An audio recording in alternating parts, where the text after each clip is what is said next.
Hello, witches. Grab your goat, grab two, grab a drink, and grab a blanket to hide under because it is time for the Witches Movie Coven. Yes, witches, real witches, talking about witches, not always real witches, in movies. We are thrilled to have you. We are doing the 1980 cult classic Inferno today.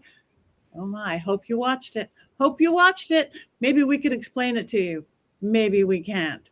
My name is Patti Negri. I am one of your hosts. You might know me from The Witching Hour, my regular podcast, from Ghost Adventures to Portals to Hell, all my work with influencers and YouTubers, bathroom walls across America, or just me clenching my gloat. I've never clenched my gloat before. Okay, it's going to be one of those nights. Let me pass this on to my other co-host. Let's go to our regular co-host today, Richard-Lael. Take it from here.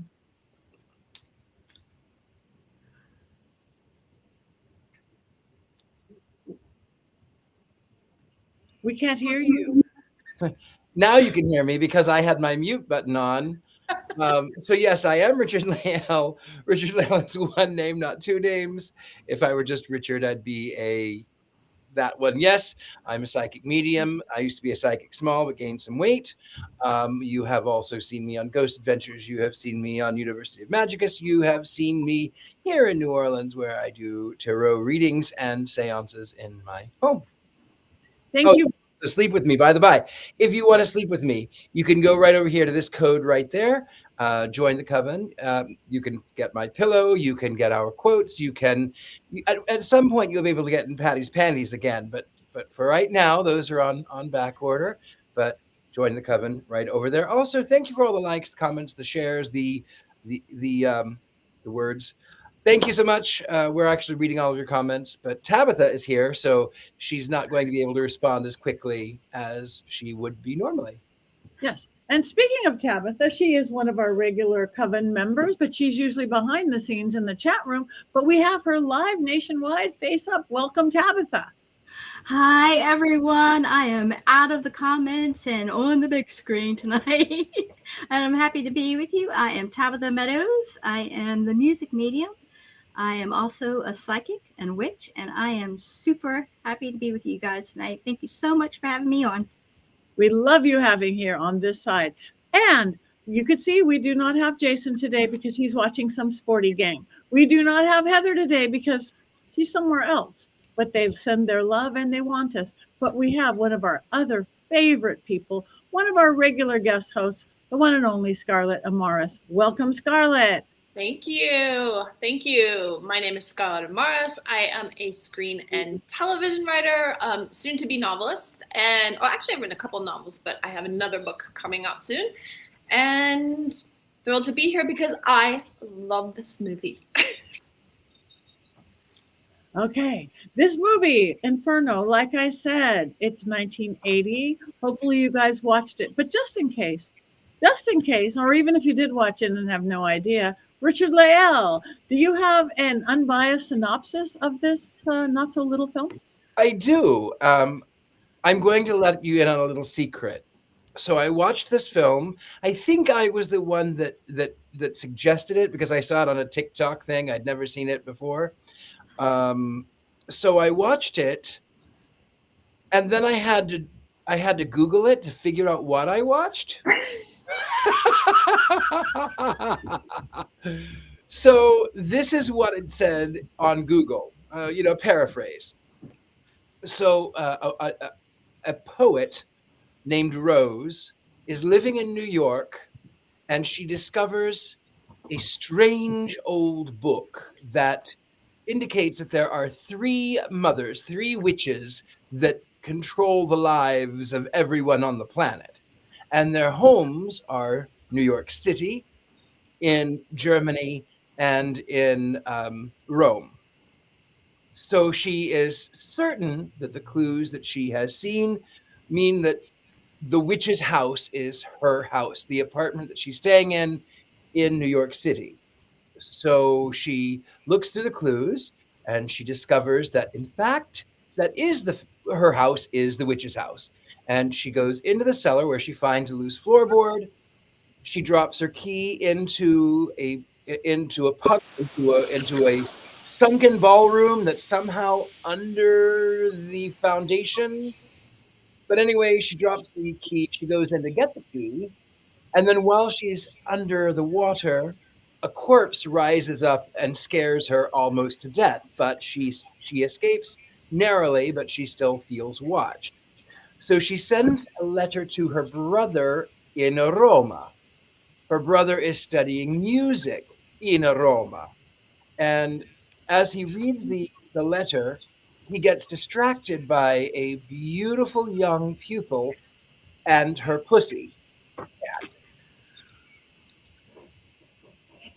She gets distracted by her, and she disappears immediately after the class. So he goes to find her, leaving the letter behind.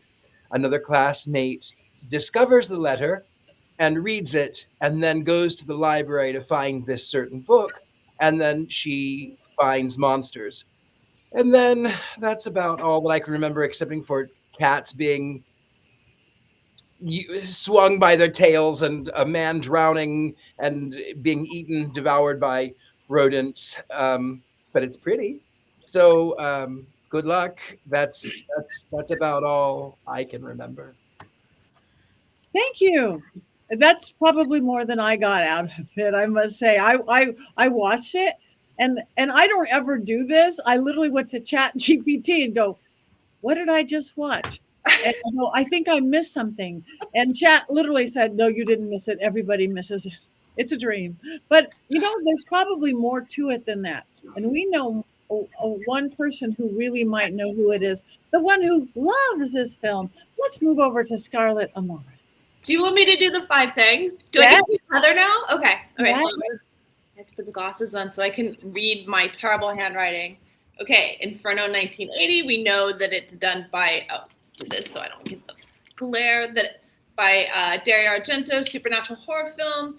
Actually, the woman that you see in the beginning who does the diving sequence is not Rose. That's Irene Miracle, and she just is like the entrance into this film.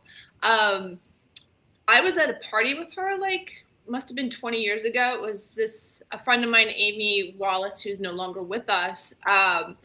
But Irene told me the story that when she went to audition for this role, that she didn't know who Dario was, and that she was, her agent sent her out for this. She's in the room, and Dario walks in, and in the 70s, he's got, that bowl cut practically. He walks right in, opens up her mouth, looks at her teeth, checks them out, doesn't say anything, and walks off. And that's it. And she calls her agent what the hell was that? And she was just whatever. I think she'd just come off of Midnight Express. And she'd just gotten, I think, the Golden Globe for best new upcoming, actor. But that was her audition with them. So that's Irene Miracle. You also have Lee McCloskey. I have a fun story about Lee, but I'll save that. Lee has a very interesting film career. He did a huge amount of television. He did a movie that I love called The Bermuda Depths. If you haven't seen it, it's so worth watching. It was a made-for-TV movie with Carl Weathers and Connie Selica. I am showing my age. And it's a supernatural film, even though it's a made-for-TV movie. And it has this terrifying, I must have been a child when I first saw it, this terrifying giant turtle that sinks the boat, and it has these glowing eyes. But it is very, very, very eerie. He was also on The Fall Guy, Love Boat, Dallas, Heart to Heart, Fantasy Island, General Hospital, and the list goes on and on and on. Lee has had the television career, and he's absolutely lovely. He's one of the nicest people. Who else is in this? You have Eleanor Georgi, you have Daria Nicolodi. Daria Nicolodi was Dario's wife. She also is should have been credited as the co-writer in this, but she is not. And she had such fights, and this is well documented. She had such fights with Dario over Suspiria that she didn't want to fight him for this. And she said that publicly. And, you know, they had like a terrible falling out when they had a divorce. But by the time that they made Mother of Tears, they had made up again. She's in Mother of Tears as her last role. So you have Daria Nicolodi. You have Alida Valli. Alida Valli plays like the old woman. And if you are a fan of Bava, you will know her from Lisa and the Devil, which she is absolutely fantastic in. But Alida Valli had a huge career in Italian cinema, and she's this powerhouse of a presence. And then you have Veronica Lazar, who is Mater Tenebrorum at the end. And she plays the nurse, and she's all like sweet until that last like 5 minutes. Also like another amazing witch powerhouse. Like she owns that role. I wish they showed her longer instead of going to the goofy skeleton, because I find her mesmerizing.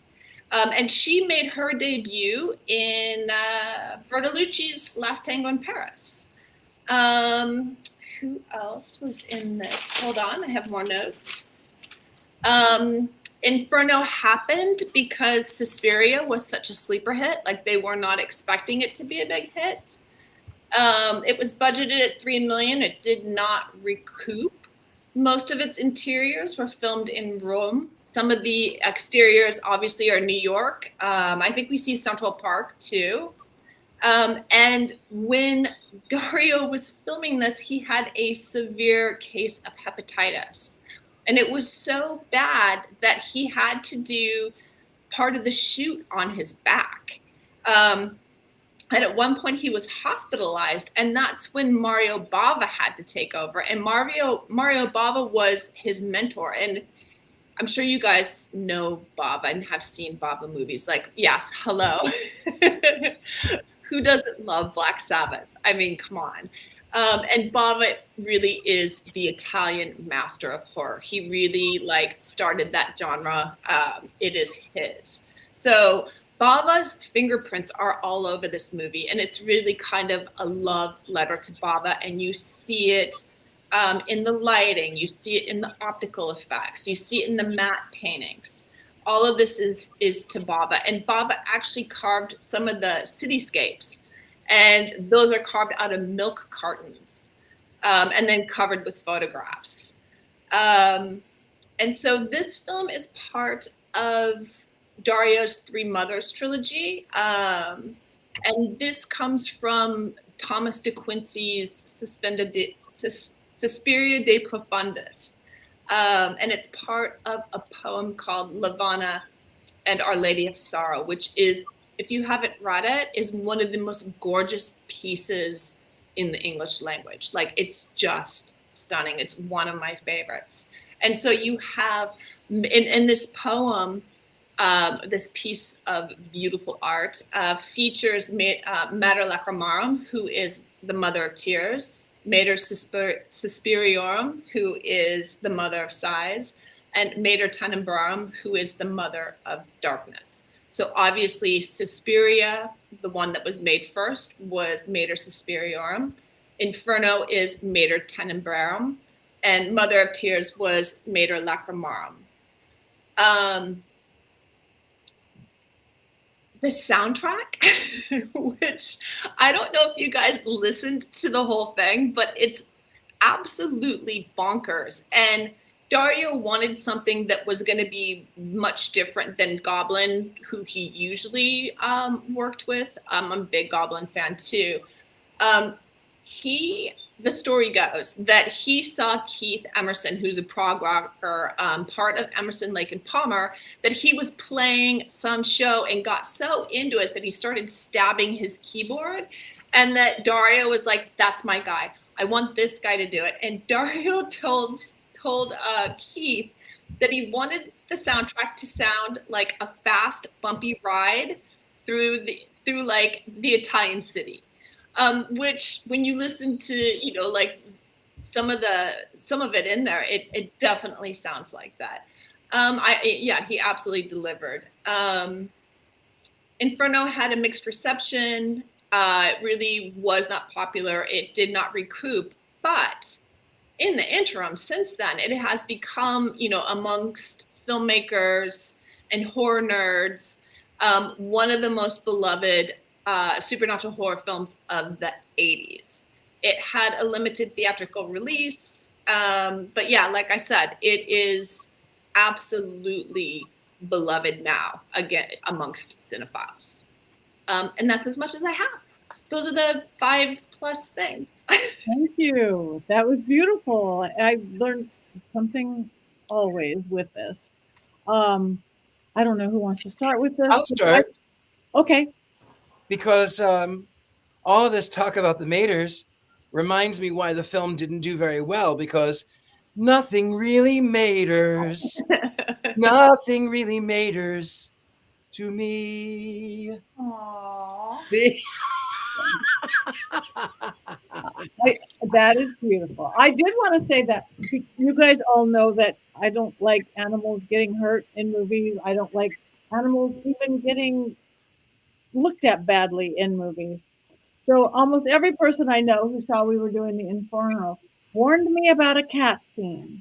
So now cats are coming up all over the movie. I am hiding from half the movie. It's like, okay, there's cats at the beginning. Okay. No, okay. Well, no, there's cats over here. Now there's a girl with a cat. I had to hide from every damn cat scene, and there's a lot of cat scenes in the movie. So by the time we get to the cat scene I really needed to avoid, I was tired of, and it was. I'm not a hexer like Courtney. I need her to hex you, Richard-Lael.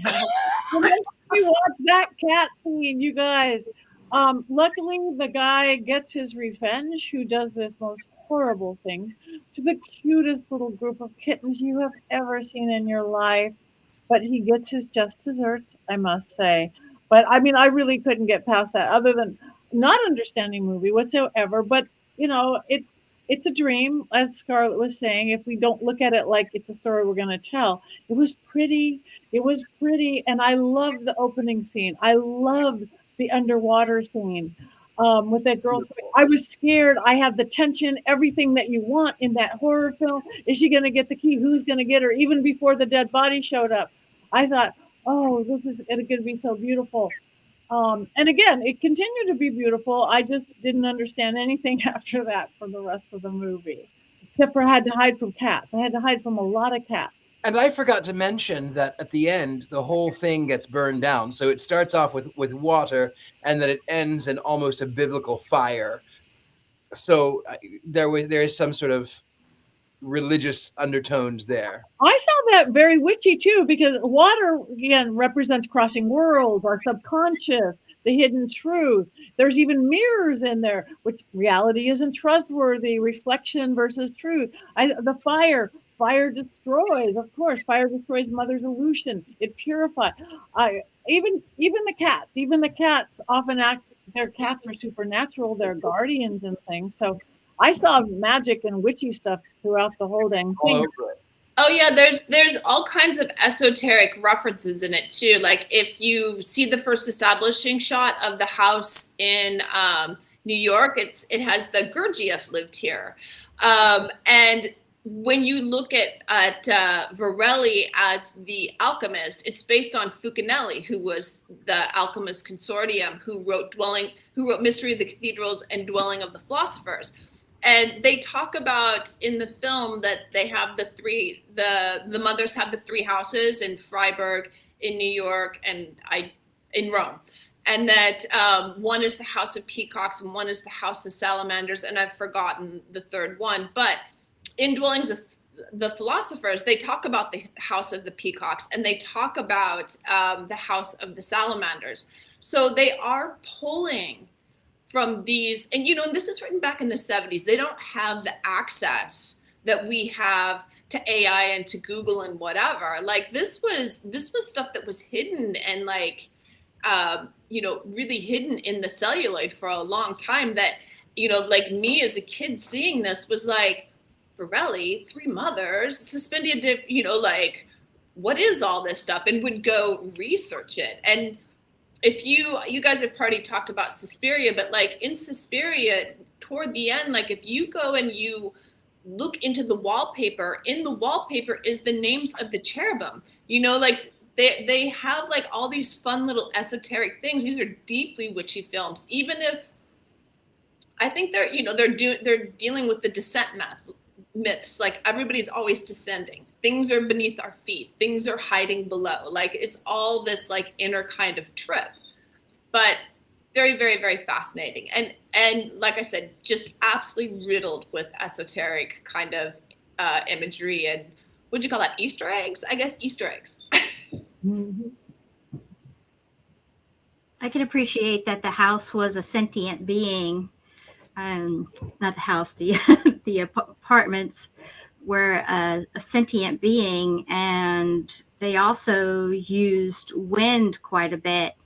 Wind as the breath of the house, because you would see it moving and coming in, and you felt like, I felt like that house had it was a living being when I started putting the things those things together. And what was discombobulating about this is that the house kept moving on you, and it became this magical extension of the evil witch. It became the extension of her arm. I mean, if you live with something long enough, it's going to pick up your energy. And that's what this place did. It started becoming her. She had been in it for so long. She protected it for so long that it was becoming her. And it was also protecting her. And if it didn't like something, it would make sure that you were offed. A lot of the people who were taken out in this movie was partly due to the house. So I can really appreciate that about this movie, that they did make the house an extension of her. And even the fire scene that y'all were talking about, that happened to be an accident. And the last thing that you want to happen is your home, your protection to go away. And that wasn't meant to happen, but eventually all things come for you. Yeah, you know what I love about that house too is that they were talking through the, like they could hear each other, like talking through the pipes. And I remember, I think it was at the Castle of Foix in France. And in some of the old medieval castles, they have that where you can be 3 floors below, and they have a little thing going through the rocks that you can call up to. And the first time I encountered that, I was like, oh my God, it's Inferno was real. Like it actually works. Yeah, I mean, Richard-Lael, you could probably speak to that a little bit too. I mean, that was intentional for larger homes like that. It certainly was, because you had to find a way to communicate to servants. So connecting that with the breath, that was they would listen. The walls have eyes and ears. They were listening. They were hearing. Absolutely. What I loved about this house, this apartment building as well, is that I love that central tower which rises up. It looks like it's got almost like pyramid shape, like pointing to the top. I love that it's got this sort of castle-like entrance door, and then what I really loved is that it kind of reminded me of the fun houses that you would go to. I've mentioned this story before. Now, I've never been to Disneyland excepting for once when I was performing in Los Angeles. I mean, in Orange County. What is that one? House of Blues. I was performing at House of Blues, but that's the only time I've ever been to Disney. However, I always loved the Haunted Mansion, but before that, we lived near Branson, Missouri. So my parents, when I was about 2 or 3, took me to Branson, and there was Grandpa's house, which was a knockoff of the Haunted Mansion, and you'd have the Pepper's Ghost, where you would look through and you would see someone, and then you would walk and you wouldn't see someone, and there was a room that was upside down. And this house in this story really felt very much like one of those fun houses. There was a rock wall, and there were gilded mirrors, and then there was this huge staircase with this open atrium. I mean, really, it didn't match, but it was so fantastic. They use color a lot too. They use the blues and the reds to create mood. That's Mario Bava all the way. Bava was the one who originated that. Like that, he was the master of color. Also, the other thing about Bava that's very fun is if you go back and watch his movies, like they are written and filmed very quickly, but he was so innovative in taking spaces and redressing them in ways that you have to watch something like very closely, like 10 or 15 times to go, oh my God, he just used the same room again. Like, you know, like he just was, and he was the master of light. Like there would be no Tim Burton today without Bava. You know, I mean, and Tim Burton's the first person to say that too. Like he's such an influence. He really is. But yeah, the color in this is jaw-dropping. Brilliant. Absolutely brilliant. It kind of reminded me a little of the old Hammer horror films, that vivid use of color. Brilliant. Which, of course, in the 19th century, things were colorful, but not quite 1970s color, but it was brilliant. Loved the color. The film was absolutely breathtaking. I didn't know what was going on. I didn't fall asleep. It held my attention. I just didn't know what was going on. But it was beautiful. It was well acted. And I liked the first kitty cat, but I did sort of cringe when I saw when the other fellow was coming in with the cats. So, but it was, other than that, I thought it was absolutely beautiful. Well, the house became so powerful too that it actually had reach outside of itself, because even when the gentleman went outside to do the nasty business with the cats, and Karma came around real quick, and sometimes she's quick, sometimes she's really slow, but she was quick in this. Yeah, so you see the oh shoot, I'm losing my words here. The big it's not a ditch. The rats start coming out of the hole. Drain pipe. Thank you, the drain pipe. Thank you, Richard-Lael. The rats start coming out of the drain pipe, and that's the house sending, doing away with people that it didn't like. I mean, her cats are being attacked. Cats are familiars. They're an extension of her as well. They're her eyes and their ears, in the intelligence, and also sometimes they also, like with the one woman, they were attacking her too. So it was interesting that they did take the horror outside of the house. And with the three houses in Rome, Germany, and New York, I mean, that kind of makes a triangular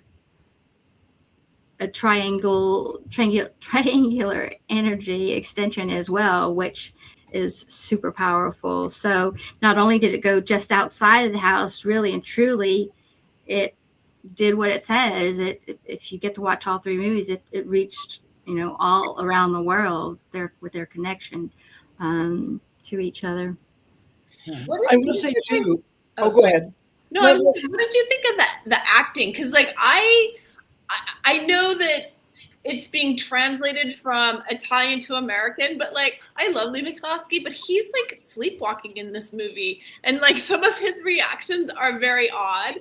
I also love when like they're in the elevator and Alita Valley he's like, what happened to me? And she's like, it was your heart. And he's like, I don't have a heart condition. And she goes, but we gave you heart medicine and it made you better. And like, there's sometimes like a lag in logic and a lag in the I thought it was strange. A lot of it was strange because it seemed like like people were just doing a lot of sitting and observing and judging. There was a lot of... That sounds like me every day. Yeah. Well, I thought that everybody was acting weird, added to that dream thing. Yeah.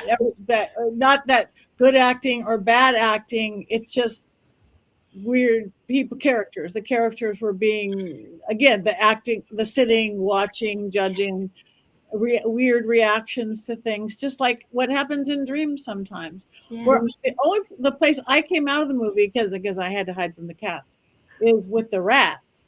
I'm like, this is 1980. They didn't have CGI. Is that actor really covered with all those rats? That's a whole lot of rats. I don't know how I would have taken that role with the rats, not with the cat. So I don't usually step out of a movie like that, but I was just thinking. I've never seen a New York rat, but I've heard that they could be like the size of small dogs. So after that scene, I was like, wait a minute. I don't think those were rats. They were kind of small, weren't they? Wouldn't they be much larger than that? So that was the thing that got me to thinking too. New York rats are vicious, though. I will tell you that there's a famous. It became famous. A rat dragging a pizza upstairs, and it has been parodied. It has been parodied by people in rat suits pulling up huge pieces of pizza. It's so iconic. That's like New York City subway rats. Yes, Teenage Mutant Ninja Turtles are not so far. It's true. From the story, then are they? There it is. That's so awesome. Yeah. I wanted to go back to the architecture for just a moment. So Victorian architecture, which most of this is, a lot of times in the 19th century, in the 18th century, had the Age of Enlightenment, and everyone was sort of doing things that were mathematical, but everything was much more balanced. But in the 19th century, spiritualism became at its peak, and people were really sort of focused on spirit and connecting with the other world and connecting with gods and goddesses and connecting with spirits and tarot and seances. It was at the height in the 19th century. So oftentimes these rooms were actually literally designed to channel spirit form. So when you think of a house as a living being, it was already designed to channel those spirits. And then it was built by the 16th century, or it was designed by the 16th century philosopher, I think is what it was in the story. Anyway, what was that? Alchemist. So it was designed by an alchemist in the story, but the house is clearly 19th century. So oftentimes Victorian things were built to be haunted, which is why when we think of haunted houses, they always look like a Victorian house. Very good. Very interesting. Can I say something else? Say lots. Okay, so when the first short film that I wrote got picked up, which was for Theatre Bizarre, we were trying to figure out who we were going to cast as the witch, as Marie Antoinette.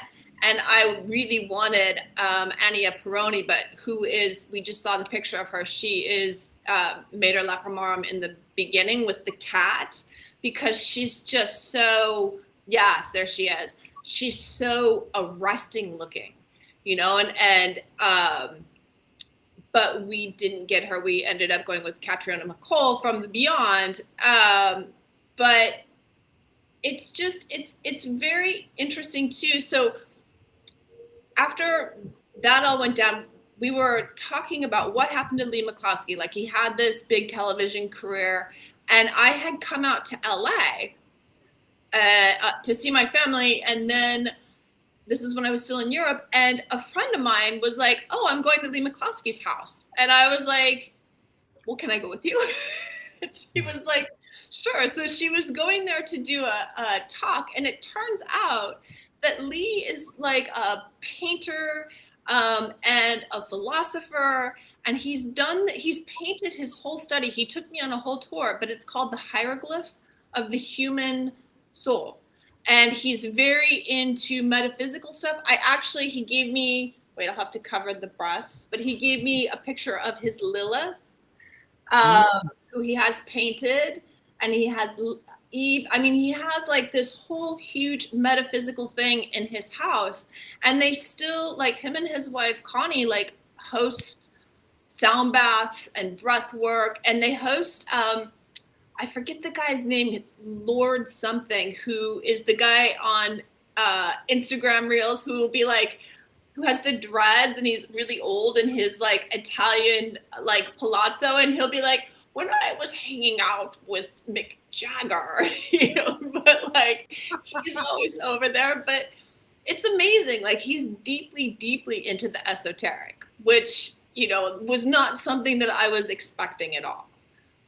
Just an absolutely lovely and fascinating man. And I felt a little bad being like, I know you from Inferno, you know, like, and he was telling me that like he had to do his own stunts on Inferno. There was no stuntman. The stuntman broke his leg. So yeah, he was in there with all that fire, which is crazy. Like, that would not happen in this day and age. Wow. Yeah. Rats and fire. Wow. All right. I hope everybody watched it. I know we don't have Courtney for quotes, but Richard-Lael, you did look up some quotes. I did look up some quotes. So I had to look them up because I couldn't remember any of them. But here we go. Some quotes. The nurse: you can't leave. Your journey has come to an end. Everything around you will become dark. Ominous warning to Mark Elliott. The nurse: it's on fire. It's all going to burn down, just like before. Kazanian: there are mysterious parts in that book, but the only true mystery is that our very lives are governed by dead people. I think that's the only three I have. I love that quote so much. Our lives are governed by dead people. I do love that. That's a great quote. And Scarlett, did you have some too, or? No, I that is actually a quote that I like borrow from the movie all the time. It's just I can't remember it verbatim. I'd have to go look it up. But yeah, and it's just like the secret is beneath the soles of your feet. Oh. You know, like I love that he goes and he's like, oh, the soles of my feet, the soles of my feet. And then somewhere finds like a jackhammer and, you know, like pulls up the floorboards and then starts picking at it. Like, it's so bonkers. Like, I love that kind of bonkers dream logic.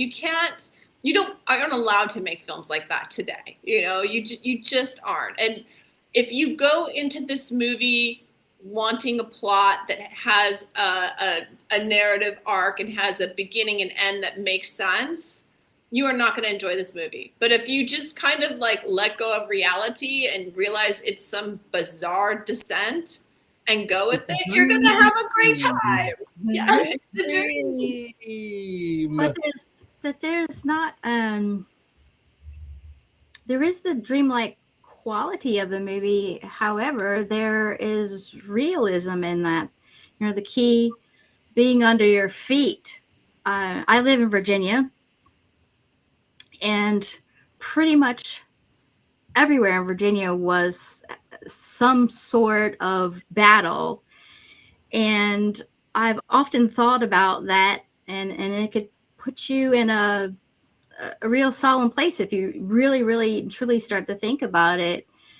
How many actual bodies that you are walking on a daily basis? You know, where people dropped, they maybe would have had a large hole dug for them, or maybe not, or they were left, or there are even people who passed away who were entered in the ground who do not have grave markers because the people who they worked for did not afford them that luxury.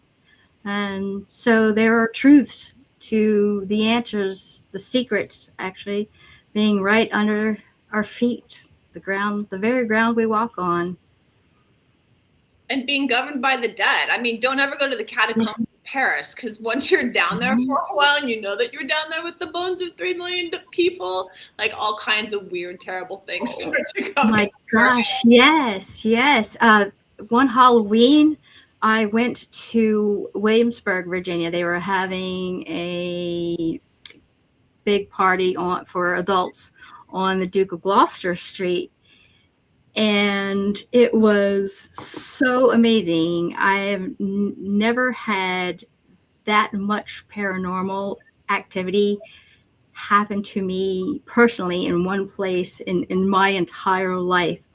All night, my hair was being pulled, and I would turn around and, I would confront people because I had to ask, did you pull my hair? Did you do that? And also when we were walking back to our hotel, I had a person walking in front of me, and they were about 6 feet in front of me. And I had a person in back of me, and it was a lady who I didn't know, and she was about 6 to 10 feet behind me. And I had a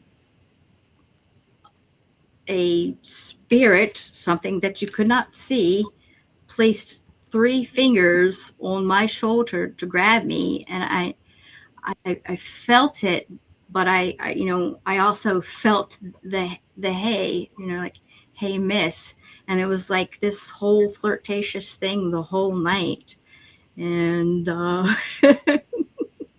it was wild. So the dead do rule. You just and they are below our feet. Since I spent my life traveling to very dark and spooky places, literally 3 days ago, I was not at a big place, but Goatman's Bridge in Texas, where had been like lynching and Ku Klux Klan. You felt the sadness. You felt the families that were there. And that's it was below the soles of our feet. It was the dead. Or going to like Gettysburg, or you're saying where so many lives were lost. So many. Yeah. I remember, Patty, we were in Virginia City. Yeah. And that's another one where there's a lot of dead beneath the ground because of the mine that was there. I went on one of the tours with go look at the mines. So I walk through and I see this man in the corner, and he's got a monkey, and I thought he was a man of color, and then I realized, no, he's got soot all over him. And he had this monkey. And I asked the tour guide, I said, what's with the guy with the monkey? And he goes, I'll tell you later. After everyone leaves, I'll tell you later. So as it turns out, this man had dynamite was fairly new. And he said, oh, it's perfectly safe. Everything is fine. And he would sleep with it under his bed. Well, the monkey got under the bed and started playing with the dynamite sticks and blew them all up. Wow. So the dead really were under the feet. And that was the key, is the dead do govern us. The dead do govern us. I have a question. Have you guys watched the original Suspiria, or did you watch the remake? We watched both. Okay. All right. Yeah.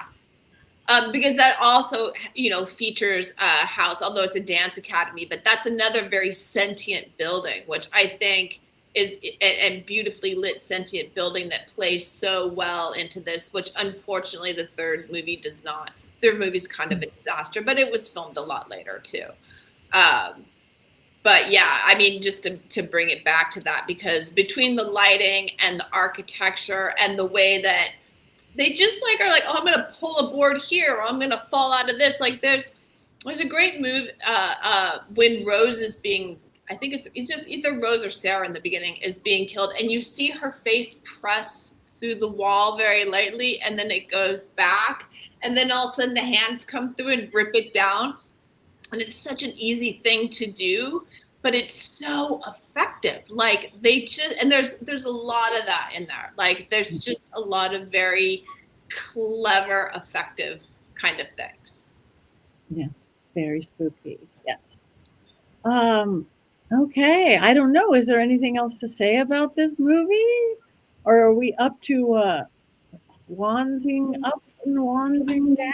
Let me put my goats aside. Oh, I I don't know. All right, you guys in the chat room, we appreciate everything. We are watching what you do, what you remind us of, everything that you're saying. So keep in the chat room. Now, wands up, wands down. Where are we going to do with the movie?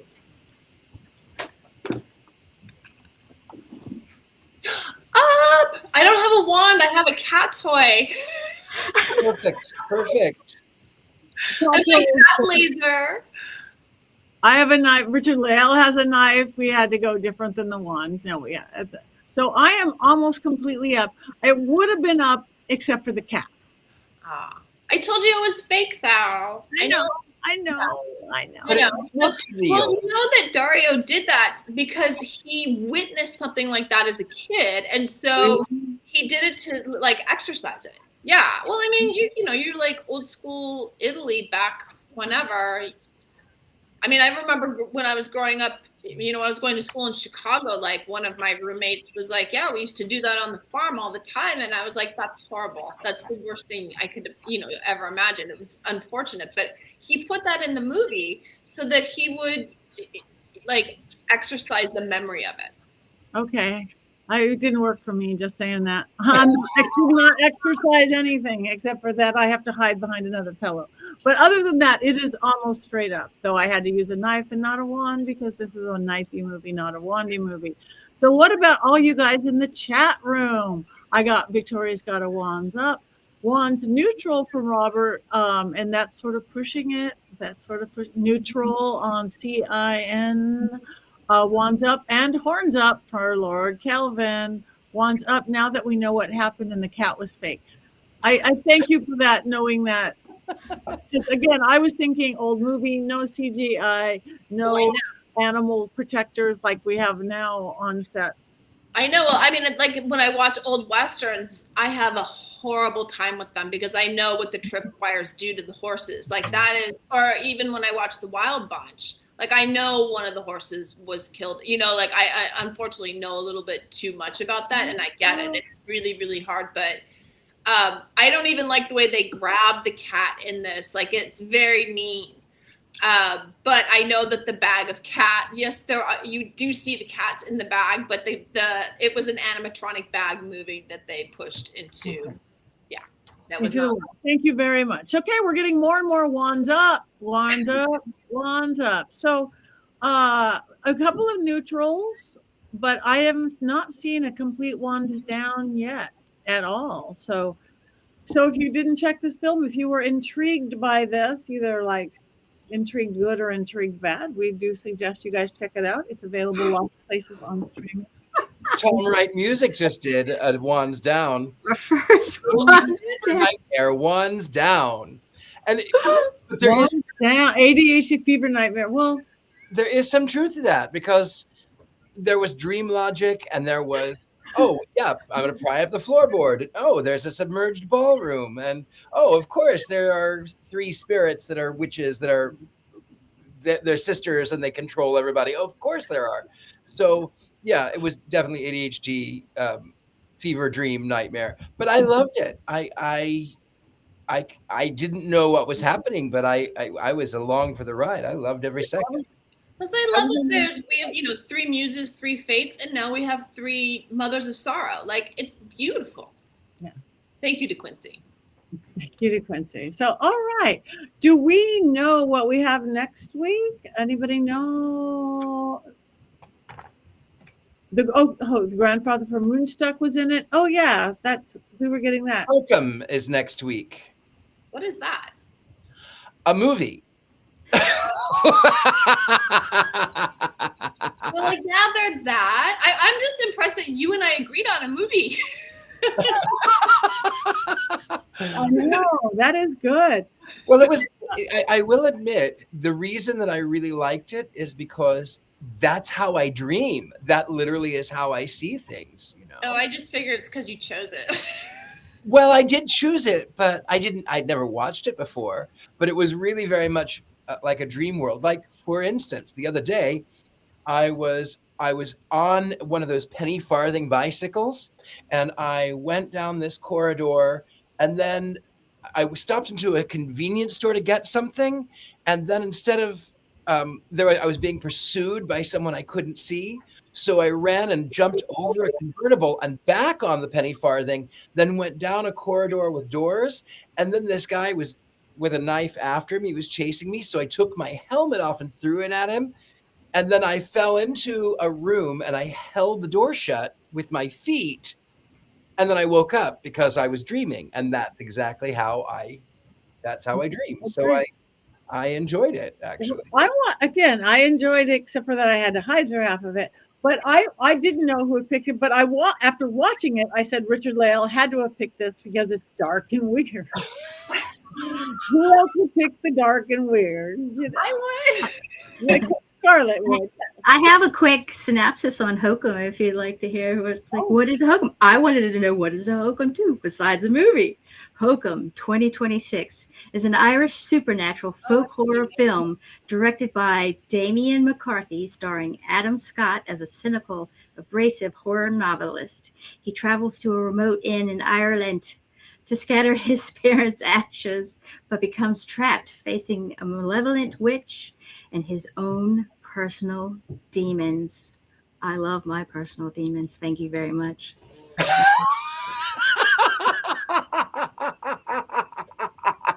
Come on, you guys, do your best Dario. The best Dario. Is that Dario or the scream? Or Home Alone.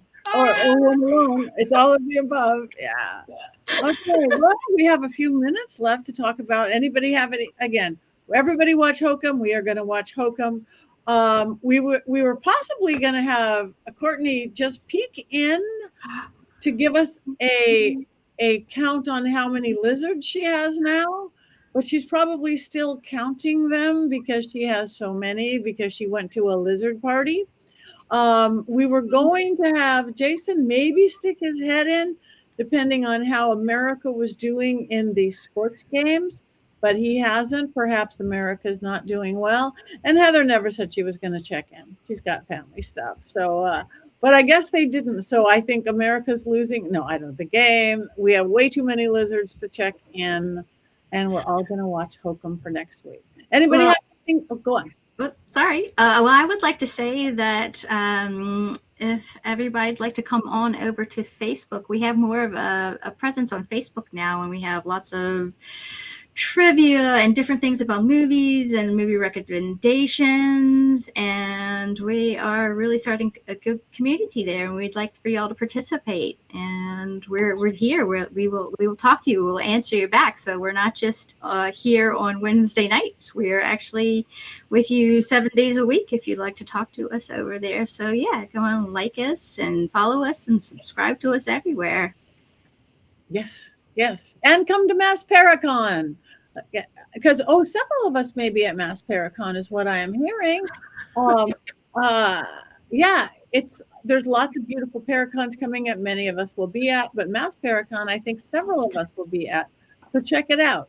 Go to our websites, like I was saying. Go follow our social medias for all of us. It means the world to us. And yes, Witches Movie Coven does have an Instagram page and does have a Facebook presence. I've got lots of things. I'm home for a couple of weeks, which is really great because I haven't been in a while. I've got Arkansas coming up at the last couple of weeks. We miss you too, Lord Coven. We are glad that you are here. I've got New Orleans coming up in a couple of weeks. I've got all sorts of fun things, and I've got to see Richard-Lael. I'm coming to New Orleans. Mm-hmm. Can't wait. I want to go. You should go. I'll go everywhere. And you guys still want to do, will you guys come? We want to do a Witches Coven live thing. Maybe a screening somewhere. We don't know. Maybe at one of these big convention events. Maybe our own event. We don't know where, since we are all scattered all over the country and beyond. But would all you guys watching come see us live somewhere at one? That would be fun. Yeah. They might see us live, but we are ruled by the dead. Yes. Our souls of our feet. Yes, we are. So check us out and come to everything. And we still have 5 minutes left. Can I talk about something that I'm doing? We would love that. Okay, I just wanted to say that I am continuing to do my online esoteric salon 10:30 Mondays Pacific time, which is through the Crooked Path. But we just did like a whole, well, actually we're doing the last of the first series, but I'm going to do a whole series on the descent goddesses. So it's going to be like Inanna, Ereshkigal. We're going to go through another death and resurrection show, but with the ladies this time. So if anybody is interested, it's always 10:30 a.m. Pacific Standard Time. You can find out about it at the Crooked Path. I think, sorry about that. That was me. I updated my browser and I can't figure out how to not get it to do this. So I'm just going to turn it off. But anyway, and I think, Tabitha, you did a couple of them. So it's like we do a mixture of the mythology and then the psychology and talking about sovereignty and kind of like the inner gaze of all of them. And then we do a guided visualization. So if anybody's interested in that, like I was only going to do a short series of it, but it ended up being so interesting and fun that I've decided to extend it over the summer. Oh yeah, I give it 5 stars too. 1 million stars. The guided walkthrough is so amazing, and I got so much out of it. And I'm so glad that I showed up to learn from you. Oh, it was so wonderful. So I highly recommend it. Get signed up, folks. You're gonna love it too. You'll have your own amazing experience. Thank you. Thank you. Okay, so I was wrong. USA is ahead right now. Maybe Jason didn't because he's in the midst of it. USA 2-0 in the World Cup. Yay, sports ball. Yes. Sports thing going on. The sports thing. Yay. Richard-Lael, anything? I'm here for a while, but I'm really easy to find. TheGentlemanPsychic.com. Also, you can find me here. I ask around. Oh, you can find me. Also, go to Join the Coven. You can buy some of my artwork. These are from Scared and Alone. Some of the another show that we do that has been on hiatus. I have postcards. Oh yeah, postcards too. They are. But no, I mean, I have Scared and Alone postcards. I don't do anything with. We need it back. We do. Need that back. We do. It's such a great show. It really is. Opposite for anybody. If you go back to that picture of my paintings, well, you can go there to Scared and Alone. If you go back to the picture of my paintings, if you look at that tower in the center, kind of looks like tonight's movie, doesn't it? It does.